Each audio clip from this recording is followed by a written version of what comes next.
Tak adanya Pilkada 2022 dan 2023 akan membuat ratusan daerah tidak dipimpin kepala daerah pilihan rakyat, tapi akan ada pejabat sementara kepala daerah yang ditunjuk oleh Presiden Republik Indonesia.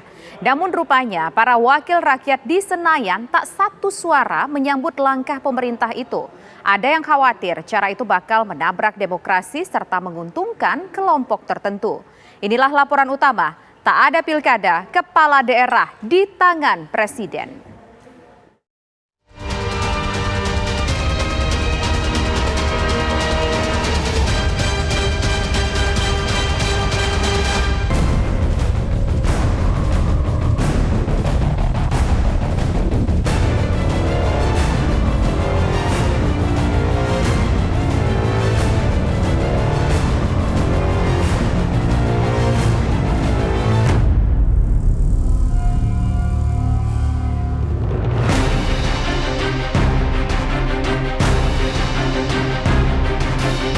Pilkada serentak di tahun 2024 tampaknya sudah tak bisa ditawar-tawar lagi. Berbagai kebijakan telah disiapkan pemerintah, di antaranya soal kursi kepala daerah yang bakal kosong karena tak ada pilkada hingga 2024 nanti. Pemerintah akan menempatkan penjabat sementara dari kalangan birokrat untuk memimpin daerah-daerah itu. Kita lakukan berjenjang yang untuk tingkat provinsi, itu adalah dari Kemendagri mengajukan kepada Presiden. Nanti Presiden yang menentukan. Kemudian kalau untuk Bupati Wali Kota diajukan oleh gubernurnya, diajukan kepada Mendagri. Saya pun juga menyampaikannya kepada Istana Pak Presiden. Setidaknya ada 270 daerah yang akan dipimpin penjabat sementara yang direstui Istana. DKI Jakarta diantaranya, Gubernur Anies Baswedan akan berakhir masa kepemimpinannya pada tahun 2022 atau 2 tahun sebelum pilkada. Juga Pemprov Jawa Barat akan ditinggalkan Ridwan Kamil 1 tahun sebelum pilkada, yakni tahun 2023. Jawa Tengah juga sama, Ganjar Pranowo selesai menjadi gubernur 1 tahun sebelum gelaran pilkada. Kepala daerah yang tidak definitif seperti supir cadangan. Di masa pandemi, di masa kita menghadapi krisis, berbahaya sekali. Satu daerah dipimpin oleh bukan kepala daerah definitif. Benar, boleh jadi dari birokrat, tetapi kekuatan dan dukungan politik menjadi salah satu kekuatan utama dalam menghadapi pandemi COVID-19. Jadi berbahaya kalau selama masa 2 tahun atau lebih dipimpin kepala daerah yang tidak definitif. Yang paling dirugikan tentu rakyat dan rakyat. 2 tahun lebih mereka tidak dijaga oleh kepala daerah definitif yang memang mendapat mandat.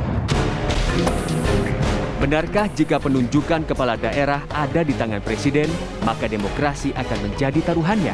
Saya kira publik layak khawatir ketika ada ratusan kepala daerah yang akan purna tugas di tahun 2022, purna tugas di tahun 2023, akan ditunjuk pejabat sementara untuk menggantikan mereka. Khawatir karena ini tentu saja menyalahi rezim demokrasi langsung di level daerah yang sebenarnya sudah dimulai sejak tahun 2005 yang lalu, di mana gubernur, bupati, dan wali kota itu bukan ditunjuk, tapi dipilih langsung oleh rakyat sebagai basis legitimasi untuk memimpin daerah. Tentu spekulasi-spekulasi, terutama spekulasi politik itu berkembang kemana-mana.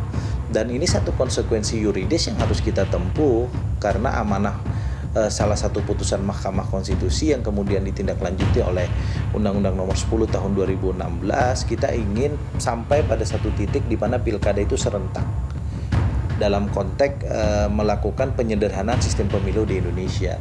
Dan karena itu transisi ini harus kita tempuh. Nah, karena itu pemerintah dalam hal ini adalah Kementerian Dalam Negeri berkewajiban untuk segera mempersiapkan langkah-langkah dalam rangka penunjukan penjabat gubernur, bupati, dan wali kota. Bisa jadi, skenario yang diambil pemerintah adalah yang paling bijak. Namun tak dapat dielakkan juga, ketika spekulasi-spekulasi, terutama yang beraroma politik, menyeruak.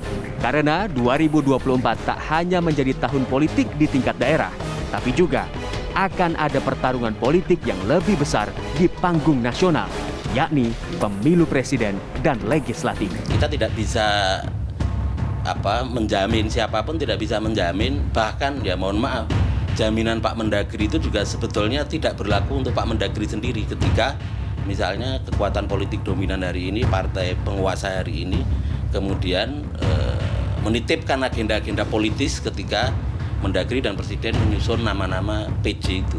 Saya meyakini tidak akan bisa menolak secara frontal. Jadi susah dihindarkan masuknya titipan kepentingan politik dari partai penguasa ketika Presiden dan Mendagri menyusun PJ-PJ itu. PDI Perjuangan menyadari betul sensitivitas itu dan saya jamin PDI Perjuangan tidak akan bermain-main dalam ruang yang Anda katakan itu. Hari ini presidennya Pak Jokowi. Ke depan kalau ini kita tunda lagi akan masuk pada rezim yang lain. Karena itu saya kira DPR tentu tidak tinggal diam. Dan DPR ini bukan PDI Perjuangan semata. Kontestasi politik ini akan kita jaga betul, senetral mungkin agar birokrasi yang dipimpin terutama oleh PJ-PJ ini tetap netral, tetap independen dan tidak berpihak dalam kepentingan politik-politik yang pragmatis dan parsial. Jika para wakil rakyat di Senayan belum satu suara, mungkinkah ada jalan kompromi lain agar segala kebijakan yang ditempuh pemerintah jelang pilkada serentak tak diwarnai saling curiga?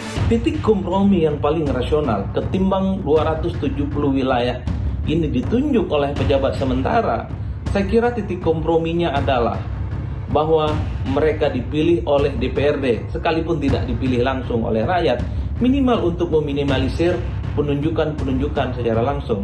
Ini bukan soal anti pemerintah, ini bukan soal anti rezim, tapi untuk menyelamatkan demokrasi langsung, di mana kepala daerah itu tidak ditunjuk, tapi melalui proses demokrasi partisipatif elektoral terwakili kepentingan rakyat di situ.